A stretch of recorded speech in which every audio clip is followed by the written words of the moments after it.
В Алекминском районе установили главное Сергея Сех-Олонхо, который состоится в 2020 году. Еще в марте для этого было подготовлено дерево, приблизительный вес которого 2 тонны. И вот теперь коновяз ждет своего часа. За ходом работ наблюдала Елена Фаст. В местности Аньях-Хачато кипит работа. Практически готовы трибуны. Сейчас идет строительство урасы, каждая из которых отведена для организации или предприятия.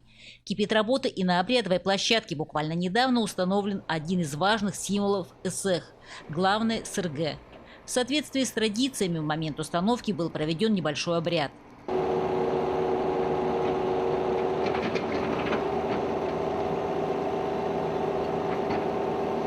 Это очень огромное значение имеет для нашей национальности, для якутов. И когда обряд идет, женщины не должны подходить. Вообще, это ни в коем случае нельзя. Кстати, это СРГ полностью дает значение и представление о крае и районе. СРГ ценится не по высоте, а по толщине. Чем толще, тем богаче.